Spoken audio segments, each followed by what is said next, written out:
Setelah sempat mencetak rekor tertinggi, IHSG terkoreksi di sepanjang minggu lalu. Kebanyakan investor memang menunggu keputusan pemotongan suku bunga dari The Fed, Bank Sentral Amerika dan juga dari Bank Indonesia. Apa yang bisa kita harapkan di pasar saham setelah The Fed dan BI resmi menahan suku bunganya di Maret ini? Apakah ada sektor dan saham-saham yang menarik? Berikut ini analisis IHSG dan tips dari Satriawan, Technical Analyst Maybank Sekuritas Indonesia. The Fed kan udah keluar umumkan, Jerome Powell bilang ya udah dia stay di 6%. Memang sih ini sesuai ekspektasi pasar. Dan juga kalau kita lihat ini tone-nya positif. Jadi kedepannya dia berencana untuk nurunin 3 kali. Walaupun dia nggak bilang kapan ya, ini 75 basis point, market itu expect kira-kira mulai semester 2 nanti mulai. Kalau kita lihat Fed Fund Probability Rate itu kira-kira Juni, udah mulai yang pertama kali turun 25 basis, berarti sekitar 5-5,25 lah itu di bulan Juni. Jadi memang stay, tapi tone-nya positif dan kelihatannya ke depan akan ada potensi untuk turun ya, sampai akhir 2024. Kalau misalnya agak tarik ke Indonesia ya, BI kelihatannya akan ngikutin The Fed dalam artian dia kan masih stay 6. Kemarin sudah keluar dan diumumkan stay 6 dan kemungkinan kalau misalnya The Fed-nya turun, BI juga ikutan turun. Which is kalau misalnya BI rate turun kan bagus buat equity market ya gitu.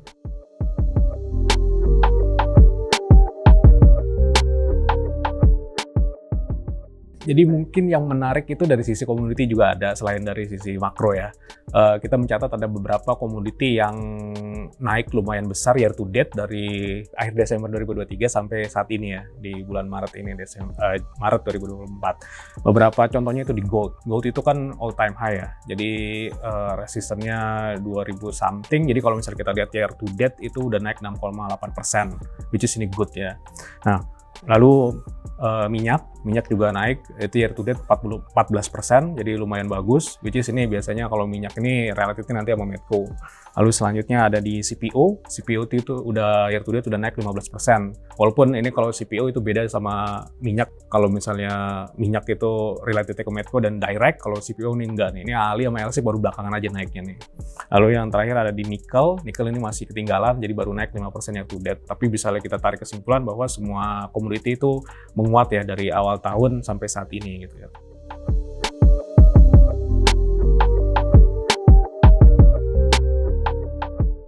So far IHSG kan kemarin bikin all time high ya di 7454 kalau nggak salah ya. Nah itu saya pikir sih memang sinyal yang bagus. Jadi kalau sekarang nih koreksinya masih di sekitar 73, 7250 itu masih oke. Ini masih koreksi sehat hitungannya. Jadi kalau misalnya dalam beberapa minggu ke belakang atau katakanlah dari Januari akhir itu sebetulnya IHSG bentuknya up channel gitu dalam jangka pendek. Which is supportnya di 7280, maintain di level itu ada potensi untuk naik lagi, ngetes all time high levelnya. Jadi jangka pendek itu kita ngeliatnya potensi arahnya ke 7720 jangka pendek ya. Jangka panjang mungkin masih ada potensi ke 8000, 8300 untuk IHSG, tapi itu agak panjang time frame-nya.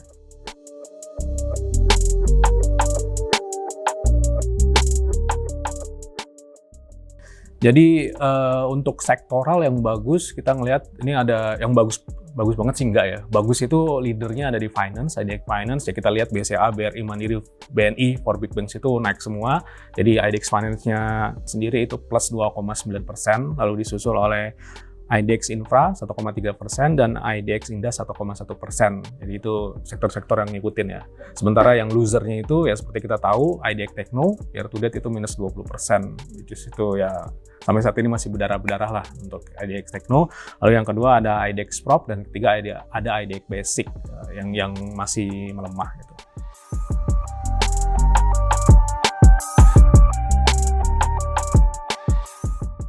Jadi karena yang tone-nya komoditi kita ngelihatnya ke depan masih lumayan bagus, jadi ada beberapa yang komoditi kita masukin nih.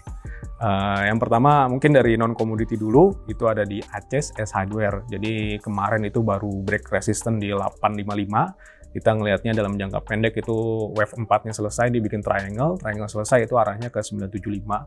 Sementara kalau misalnya dia berbentuk wave 5, moderate targetnya itu ada di 1165 untuk ACES-nya. Lalu yang kedua ada di INKP, ini Pulp and Paper ya. INKP itu beberapa hari kemarin baru menguat. Jadi resistennya itu kemarin di 8889 break resistance itu, bentuknya itu inverted head and shoulders. INKP itu targetnya di 10.500 gitu. Nah, lalu selanjutnya kita ke komoditi, yang ketiga itu ada di Medco. Medco itu jangka panjangnya bagus, bentuknya cup handle, resisten yang kemarin baru lewat itu ada di 1280. Jadi kelihatannya masih mix to up, itu targetnya masih di 1660 untuk Medco-nya. Lalu selanjutnya ada di ITMG. ITMG ini baru breakout nih, itu baru break resisten di 27.800. Jadi kita ngeliat ini potensinya cup handle, itu arahnya di 32.750. Lalu yang terakhir ada di UNTR, ini juga potensi bagus tapi belum breakout seperti ITMG, itu breakout levelnya di 25.000, break dan maintenance 25.000 itu potensinya cup handle, arahnya ke 30.000 untuk UT-nya.